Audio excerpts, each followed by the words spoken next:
नमस्कार, आप सभी का बहुत बहुत स्वागत है। आज हम पढ़ने वाले हैं एमपीपीएससी मेंस यानी मुख्य परीक्षा के अंतर्गत राजनीतिक विचारक या पॉलिटिकल थिंकर्स। सिलेबस की बात करें तो आपका सिलेबस का पेपर 2A का यूनिट 3 का पार्ट है। विचारक की बात करें तो आज हम महात्मा गांधी जी को पढ़ने वाले हैं। महात्मा गांधी पर यह तीसरा लेक्चर है, 2 लेक्चर आ चुके हैं, है ना। चलिए बात करते हैं। टॉपिक की बात करें, टॉपिक आज हम पढ़ने वाले हैं आदर्श राज्य, है ना, कि महात्मा गांधी जी के अनुसार हम पढ़ने वाले हैं आज कि अभी महात्मा गांधी जी के अनुसार आदर्श राज्य कैसा होता है ना, उसकी क्या विशेषता है, ठीक है, और उसमें क्या कमियां हैं, सबको आज हम डिस्कस करने वाले हैं। बात क्लियर है? चलो आगे बढ़ते हैं। चलो गांधी जी कहते हैं कि मेरा धर्म सत्य और अहिंसा पर आधारित है। सत्य मेरा भगवान है, अहिंसा उसे पाने का साधन है। तो जो महात्मा गांधी जी हैं उनके 2 सिद्धांत प्रमुख हैं, सत्य और अहिंसा। बात क्लियर है? चलो आगे बढ़ते हैं। जो नोट्स हम क्लास में पढ़ रहे हैं, यदि आप इन्हें प्राप्त करना चाहते हो तो इस नंबर पे कॉल करिए। पीडीएफ फॉर्म में आपको नोट्स प्राप्त होंगे मात्र 299 में। चलिए बात करते हैं आगे। हम आज बात करने वाले हैं गांधी जी के अनुसार आदर्श राज्य कैसा होना चाहिए, उसमें क्या क्या विशेषता होना चाहिए, उन्होंने किन 2 आदर्श राज्य की बात करी है, उसको आज हम डिस्कस करने वाले, और उनमें क्या क्या कमियां हैं, है ना, जो एक्सेप्टेबल नहीं है, उनको आज हम डिस्कस करेंगे। चलिए बात करते हैं। किस प्रकार ये राम राज्य है, गांधी जी ने हमेशा राम राज्य की बात की है, तो उनका राम राज्य कैसा होगा उसको आज हम समझते हैं। चलिए अब हम बात करेंगे आदर्श राज्य के बारे में। क्या बात करेंगे? आदर्श राज्य के बारे में कि वो कैसा होना चाहिए गांधी जी के अनुसार। 2 प्रकार के राज्य की बात करते हैं। पहला आपका है पूर्ण आदर्श राज्य, दूसरा है उप आदर्श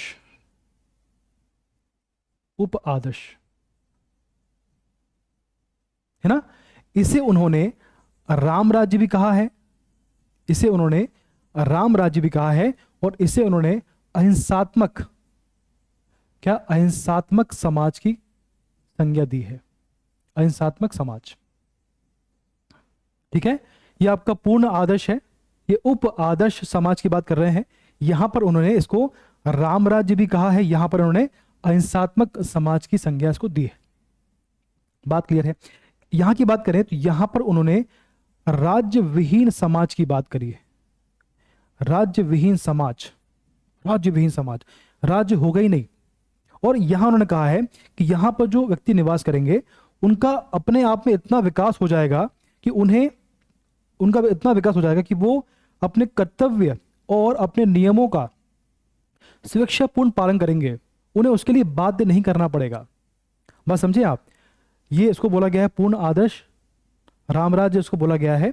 और यहां पर राज्य नामक कोई संस्था का अस्तित्व नहीं होगा। यहां पर व्यक्ति का इतना विकास होगा कि उसे अपने नियमों और कर्तव्यों के पालन के लिए उसको बाध्य नहीं करना पड़ेगा, वो सुरक्षापूर्ण, वो स्वयं ही उनका पालन करेगा। और यहां जो है इसको बोला गया है उप आदर्श राज्य की बात की गई है। और यहां पर जो है इसको अहिंसात्मक समाज बोला गया है। यहां पर राज्य नामक संस्था का अस्तित्व होगा, राज्य होगा। राज्य विहीन समाज की बात यहां पर नहीं की गई है। गांधी जी बोलते हैं कि जो राम राज्य है, जो राम राज्य की बात मैं कर रहा हूं, ये वास्तव में बहुत कठिन है। इसको एक्सेप्ट करना समाज के लिए बहुत ही कठिन है, पॉसिबल ही नहीं है। तो उन्होंने कहा है कि ये प्रैक्टिकल नहीं है ना, इस समाज में एप्लीकेबल नहीं है, इसलिए उन्होंने उप आदर्श समाज की बात करी है। उन्होंने ये जो आपका उप आदर्श समाज, इसको लागू करने की बात करते हैं। तो अब जो बात करने वाले हैं, हम बात करेंगे उप आदर्श या अहिंसात्मक समाज की बात करेंगे कि इसकी क्या क्या विशेषता होना चाहिए। चलिए देखो, गांधी जी कहते हैं कि गांधी जी आदर्श राज्य की संकल्पना को साकार करने के लिए एक आदर्श राम राज्य की कल्पना करते हैं। आदर्श राम राज्य की कल्पना की व स्वयं स्वीकार करते हैं कि इसकी प्राप्ति कठिन है, क्योंकि ऐसे राज्य की प्राप्ति आदर्श राज्यों द्वारा ही हो सकती है। गांधी जी स्वयं मानते हैं कि जो आदर्श राज्य की मैं बात कर रहा हूं, जो राम राज्य की मैं बात कर रहा हूं, उसको लागू करना या उसको एक्सेप्ट करना बहुत कठिन है। और ऐसा तभी होगा जब राज्य आदर्श होगा, उसके व्यक्ति भी आदर्श होंगे, जो कि पॉसिबल नहीं है। ठीक, तो वो खुद ही मानते हैं कि ऐसे आदर्श राज्य की को लागू करना पॉसिबल नहीं है और कठिन भी है। गांधी जी के अनुसार आदर्श राज्य एक ऐसा राज्य है जहां असमानताओं का सर्वदा अभाव हो। क्या है? गांधी जी कहते हैं कि गांधी जी आदर्श राज्य एक ऐसा राज्य है जहां असमानताओं का सर्वदा अभाव तथा न्याय शीघ्र, सरल और सुलभ हो। जहां पर असमानता बिल्कुल नहीं हो, जाति के आधार पर, है ना, आर्थिक आधार पर, किसी भी आधार पर असमानता ना हो, और उसमें न्याय इतना आसान हो कि सबके लिए उसको पाना बिल्कुल पॉसिबल हो जाए। न्याय शीघ्र हो, सबको शीघ्र न्याय मिले, सरल हो, सबके जानने योग्य हो, समझ। अब वर्तमान में आपका न्याय जो है, वर्तमान में जो न्याय व्यवस्था है बहुत कठिन है। मतलब सामान्य जन जिसके लिए आप न्याय लड़ रहे हो, जिसके लिए आप न्याय की बात कर रहे हो, उसको खुद को पता नहीं होता है कि मेरा जो इस समय जो कोर्ट में केस चल रहा है वो क्या केस है, उस पर क्या निर्णय आने वाला है, क्या निर्णय आया है। तो न्याय बहुत ही कठिन है, बहुत पेचीदा है। तो उन्होंने बोला है कि न्याय बहुत ही सरल होना चाहिए, शीघ्र होना चाहिए, जल्दी उसको इंसाफ मिले और सुलभ हो, आसान हो, है ना, ये आपको बोला गया इसमें। अब आगे क्या है बोला है कि विचार अभिव्यक्ति की स्वतंत्रता हो। आपको अपने विचारों को और आपकी जो अभिव्यक्ति है उसको व्यक्त करने की आपको आजादी हो, है ना, कोई रोक टोक ना हो। और क्या बोला देखो उसमें, वो बोला है कि आर्थिक, सामाजिक, राजनीतिक समानता स्वीकार की गई हो। इन सभी गुणों की स्वतंत्रता, इस सभी गुणों की समग्रता आदर्श राज्य कही जा सकती है। अगर किसी राज्य में ये सभी गुण विद्यमान होंगे, उसी को हम लोग आदर्श राज्य कहेंगे, है ना। बात क्लियर है? ये सिंपल सा आपका कॉन्सेप्ट है, इसको आप समझें। आगे बढ़ते हैं। अब आदर्श राज्य की विशेषताएं, एक आदर्श राज्य की क्या क्या विशेषता होना चाहिए उसको हम डिस्कस करने वाले हैं। ध्यान से समझेंगे, बिल्कुल बहुत काम का है। चलो आगे बढ़ते हैं। सबसे पहला है विकेंद्रीकरण। सबसे पहला है विकेंद्रीकरण। सपोज करिए ये आपका केंद्र है, ये आपके छोटे छोटे ग्राम है ना। तो उन्होंने कहा है कि सत्ता या पावर सिर्फ केंद्र के पास ना होकर जो आपके छोटे छोटी इकाइयां हैं, ग्राम पंचायत है, उनके पास भी सत्ता, उनके पास भी पावर होना चाहिए खुद के संबंध में निर्णय लेने के लिए, है ना। तो इसीलिए हमने पंचायती राज की स्थापना करी है, ताकि जो ग्रामीण क्षेत्र उनके पास भी पावर हो, उनके पास भी पावर पहुंच जाए खुद के संबंध में, खुद के विकास के निर्णय लेने के लिए। इसको बोलते हैं विकेंद्रीकरण। जो आपके पास जो पावर है वो केंद्र के पास, तो केंद्र के पास भी हो, और जो आपके निचले स्तर उनके पास भी पावर होना चाहिए। बात क्लियर है? बेसिकली जो गांधी जी हैं उन्होंने ग्रामीण क्षेत्र का बहुत विकास, जो आपका ग्रामीण क्षेत्र है उन पर बहुत फोकस किया है। मतलब ग्रामीण क्षेत्र के विकास पर बहुत फोकस किया। उनका बोलना था कि अगर ग्रामीण संस्था का विकास होगा तो अपने आप पूरे देश का विकास होगा, है ना। चलिए, तो क्या हो गया? विकेंद्रीकरण, है ना, पावर सबके पास होना चाहिए तभी विकास होगा। अगला आपका है न्यायता का सिद्धांत। क्या मतलब हुआ इसका? गांधी जी कहते हैं न्यायता का सिद्धांत, ट्रस्टीशिप का सिद्धांत। अगर आपकी इनकम 120 रुपए है ना, अगर आपकी इनकम 120 रुपए है और आपकी जो जरूरत है वो आपके 100 रुपए है ना, 100 में आपका काम चल जाएगा। जो आपके 20 रुपए है ये सरप्लस है, इस पर आपका अधिकार नहीं है, इस पर समाज का अधिकार है। जो समाज के निम्न वर्ग है, जिसको इसकी जरूरत है, उसका इस पर अधिकार है। इसको बोलते हैं न्यायता का सिद्धांत या ट्रस्टीशिप का सिद्धांत, है ना। आपके पास वो अतिरिक्त धन है, उस पर समाज का अधिकार है, आपका इसमें अधिकार नहीं है ना। उसको बोलते हैं ट्रस्टीशिप का सिद्धांत। बात क्लियर है? चलो आगे बढ़ते हैं। वर्ण व्यवस्था कर्म आधारित हो, जाति आधारित नहीं होना चाहिए। अगर आपको जन्म हुआ है और जन्म से ही अगर वर्ण की बात, जन्म से ही आपको किसी वर्ण में बांट दिया तो गलत है। जो कर्म आप कर रहे हो उसी जाति का, उसी वर्ण का आपको माना जाएगा। जाति नहीं, वर्ण, सॉरी। जो कर्म आप कर रहे हो उसी वर्ण का आपको माना जाएगा, ना कि उस जन्म के आधार पर। कर्म के आधार पर आपके वर्ण का इसमें वर्णन किया गया है, उसको उन्होंने एक्सेप्ट किया है। गांधी जी ने वर्ण व्यवस्था का समर्थन किया है। बात क्लियर है? जाति व्यवस्था का नहीं किया है। अगला है अपरिग्रह, मतलब संग्रह की प्रवृत्ति जो होती है, धन और संपत्ति का जो आप संग्रह करते हो उसका इन्होंने विरोध किया, उसको बोलते हैं अपरिग्रह। ठीक, धन और संपत्ति का जो संग्रह हम करते हैं उसको उन्होंने स्वीकार नहीं किया, उसका उन्होंने विरोध किया है। संपत्ति का आप संग्रह मत करो, बल्कि जो जिनको जरूरत है उनको उनकी हेल्प करिए आप। अगर आपके पास सरप्लस धन है, संपत्ति है, तो जिनके पास नहीं है उनकी हेल्प करिए आप, लेकिन आप धन संपत्ति का संचय उनका जो है उनको संग्रह मत करिए। अगला आपका है पुलिस और सेना का संयोगी स्वरूप। उन्होंने कहा है जो पुलिस है उसको हिंसा की परमिशन है। पुलिस जो है हिंसा उसको अलाउ है, क्योंकि उसका काम समाज में समानता स्थापित करना है, समाज में न्याय की स्थापना करना है। उन्होंने एक बात और बोली है कि जो पुलिस है उसका जो उद्देश्य है वो समाज में समानता की स्थापित करना होना चाहिए, ना कि शोषण करना। अगर आपको हिंसा करने की परमिशन मिली है, उसका उपयोग आपको समाज में समानता को स्थापित करने के लिए करना चाहिए, ना कि शोषण करने के लिए, है ना, यह आपका उद्देश्य है। और अगर आप पुलिस में भर्ती होते हो तो आपको उद्देश्य इसमें कमाना, या आपका उद्देश्य रोजगार नहीं होना चाहिए, समाज के लिए समाज सेवा आपका इसमें उद्देश्य होना चाहिए। ठीक, तो पुलिस और सेना का इसमें संयोगी स्वरूप इसमें बोला गया है। ठीक, आगे बढ़ते हैं। अब इन्हें बोला है कि रोटी योग्य श्रम, क्या लिखा है, रोटी योग्य श्रम, आपको उतना ही श्रम करना है जिससे आपको सिर्फ रोटी, आपका जीवन यापन हो सके। क्योंकि अगर आप ज्यादा एफर्ट करोगे, ज्यादा कमाओगे, उस पर आपका अधिकार नहीं होगा। अगर आपकी जरूरत आपके 100 रुपए की है और आपने 150 कमा लिए, तो 100 ही मिलेंगे आपको, 50 जो है वो संस्था, ये समाज के जो निम्न वर्ग है उनके उपयोग के लिए वो खर्च होगा। ठीक, तो आपको उतना ही श्रम करना है जिसमें आपकी रोटी की व्यवस्था हो जाए। बात क्लियर है। अगला आपका है सामाजिक न्याय की व्यवस्था। आपको सामाजिक न्याय की व्यवस्था करनी है, समाज में आपको न्याय की स्थापना करनी है। जो समाज में जिनके पास ऐसा वर्ग है जिसको न्याय प्राप्त नहीं हो रहा है या असमानता की स्थिति हो रही है, तो आपको समाज में न्याय की स्थापना करना है, सबको न्याय मिले, सबको ऐसा राज्य हो जिसमें सबको न्याय मिले, सामाजिक रूप से सबको न्याय की व्यवस्था इसमें की गई हो। अगला आपको देखो 8वां जो आपका है समानता की व्यवस्थापना।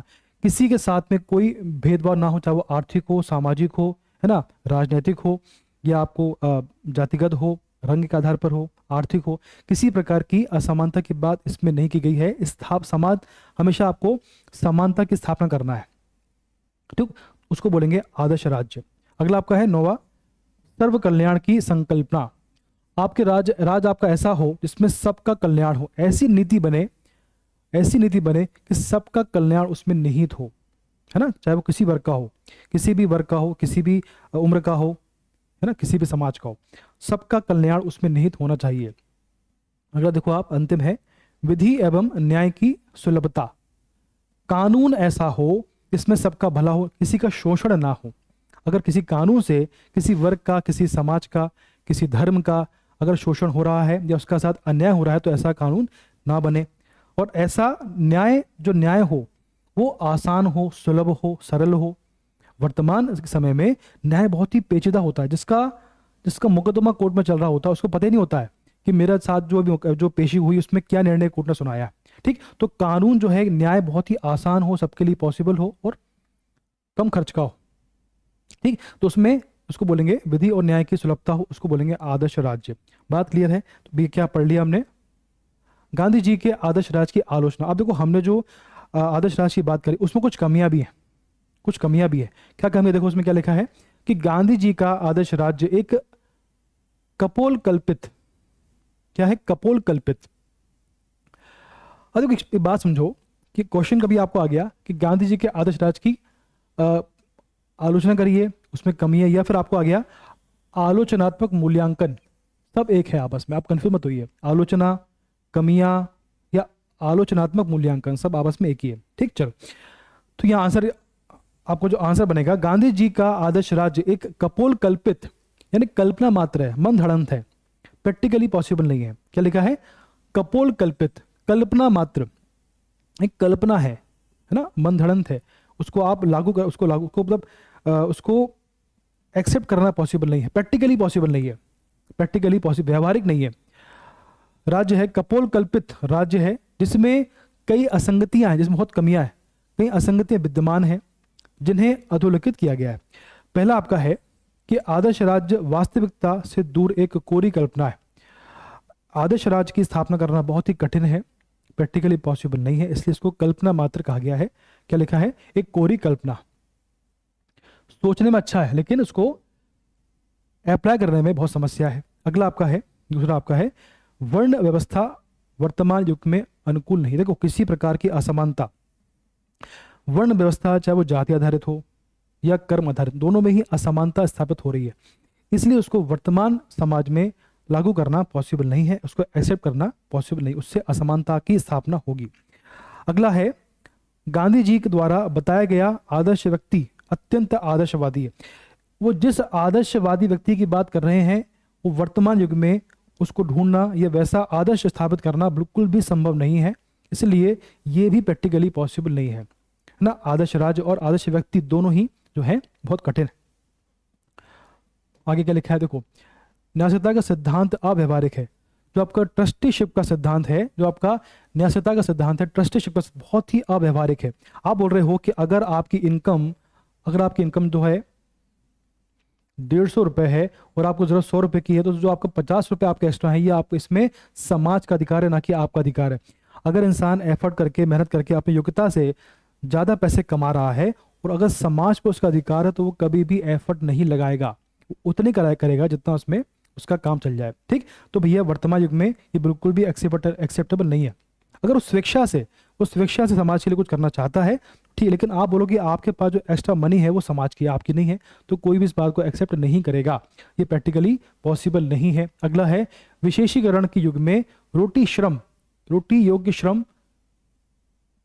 योग्य कोई श्रम नहीं है ना। आप बोलोगे कि आपको उतना ही